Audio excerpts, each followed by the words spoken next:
platforma tradițiilor creative, exact ăsta ar fi scopul. Să ieși din zona asta, să zic, într-un fel voyeuristă. Ce frumoasă casa ai matale. Nu vrei să stai tu în ea? Nu. Eu vreau doar să o vizitez. Da. Hai să ne gândim, ca să nu inventăm iarăși apa caldă, lucrul acesta se practică de mai multă vreme, dar sistematic asta a fost politica UNESCO imediat după război.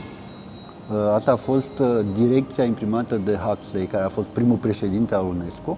Trebuie să legăm patrimoniu de dezvoltare și împreună vor duce la pace, pentru că eram după război. Nu? Deci asta a fost Sfânta Treime, să zic așa, în care legătura între tot ce înțelegem prin patrimoniu, tradiție și așa mai departe, trebuia să ducă la dezvoltarea să permită valorificarea acestui patrimoniu, astfel încât rezultatul să fie pacea universală. Bun, nici cu pacea universală n-a ieșit, dar această relație necesară între patrimoniu și dezvoltare este deja o direcție veche, care s-a născut exact din acest gen de întrebări.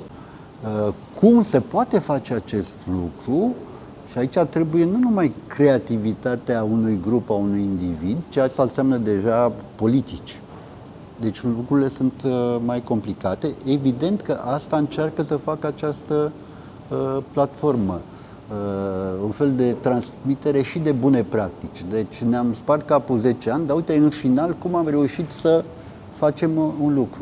Hai să vedem dacă se poate transfera, dacă putem să beneficiem de experiența unora sau altora.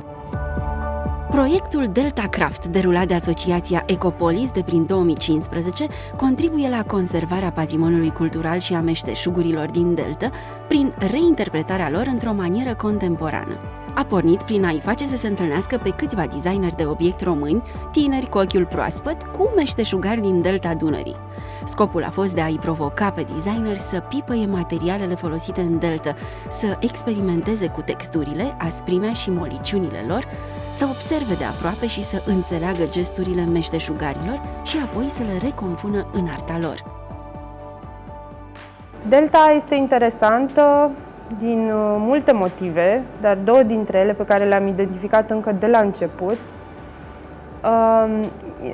este că e cel mai nou pământ și practic cel mai fragil pământ al Europei. Fiind așa, toate comunitățile, toate locuințele, toate micile sate de acolo au o fragilitate deosebită. Casele sunt făcute tradițional din chirpici, din nisip, din materiale ușoare, acoperite cu stuf, care iar e un material ușor iar lucrurile din casă sunt lucruri ușoare care pot fi ușor mutate în cazul în care vine apa să poată fi conservate. Și asta mi s-a părut foarte interesant. A doua parte este că toată natura asta deosebită care există acolo intră de fapt în casă prin folosirea materialelor din afara casei în obiectele dinăuntru sau a simbolurilor pe care oamenii le vedeau. Și de-aia ni se pare foarte interesant și ofertant în același timp pentru designul contemporan, pentru că este un spațiu special.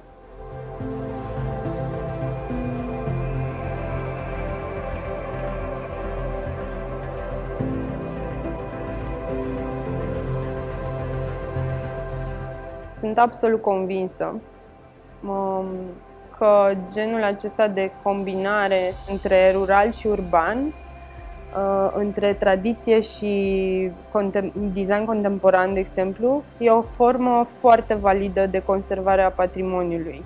Și cred că ar trebui să se întâmple asta acum, iar mai târziu lucrurile poate vor evolua, sperăm noi, astfel încât cei mici să preia de la cei bătrâni, cei tineri să preia de la cei bătrâni și, nu știu, designul de obiect să se ducă și spre zona asta de meșteșuguri, așa cum se întâmplă în multe țări europene sau nordice în special, unde designerul nu e numai cel care creează și schițează, e și cel care pune mâna și știe să facă anumite lucruri și dacă le și învață meșteșugărește de la niște oameni care le fac de generații, e și mai bine, că e cu atât mai valoros lucrul respectiv.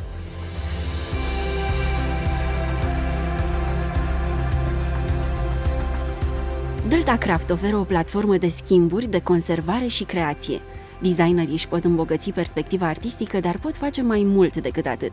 Pot contribui la conservarea patrimoniului imaterial prin preluarea motivelor și a meșteșugurilor tradiționale. În plus, prin această platformă, începem să vorbim despre economie socială pentru locuitorii Deltei, care, dacă își pot câștiga traiul prin exercitarea meșteșugurilor vechi, sunt astfel motivați să păstreze vii tradițiile.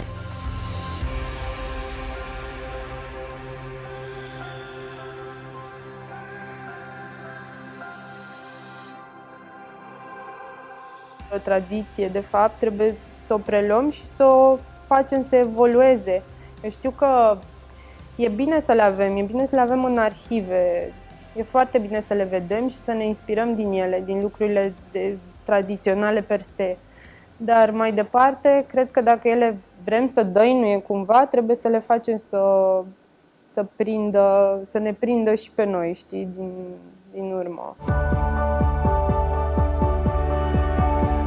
Scopul este să dezvoltăm proiecte alternative pentru oameni și sustenabile pentru localnici și să scadem astfel presiunea pe ecosistemele naturale. Adică asociația noastră este de dezvoltare comunitară, dar cu accent și pe protecția mediului. Nu e pentru toată lumea, nu cred asta. Este pentru cei ușor adaptabili, pentru designerii ușor adaptabili, pentru că până la urmă, nu știu cum să descriu mai simplu, mergem acolo, într-o casă de țară, cu nisip pe jos, unde nu avem adică nu avem la dispoziție mare lucru și trebuie să lucrăm cu niște oameni direct, pentru niște produse care ne dorim noi să iasă cât mai bine.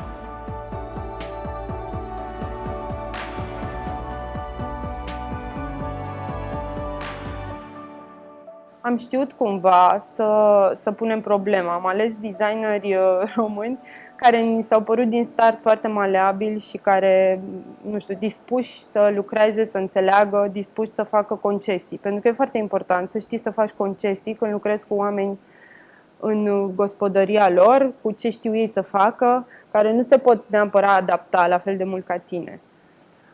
Și experiența a fost foarte frumoasă cumva. S-au mulat așa unii pe alții.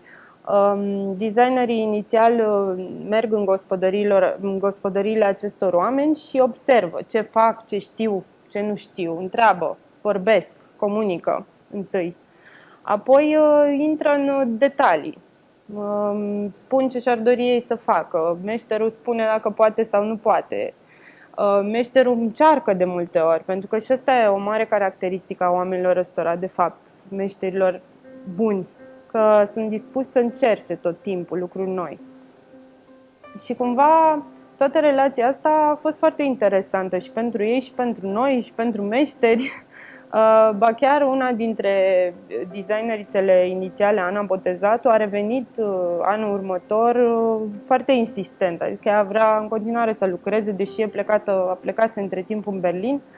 A vrut neapărat, s-a întors și a mai făcut niște obiecte cu oamenii respectivi, pentru că îi place foarte mult procesul.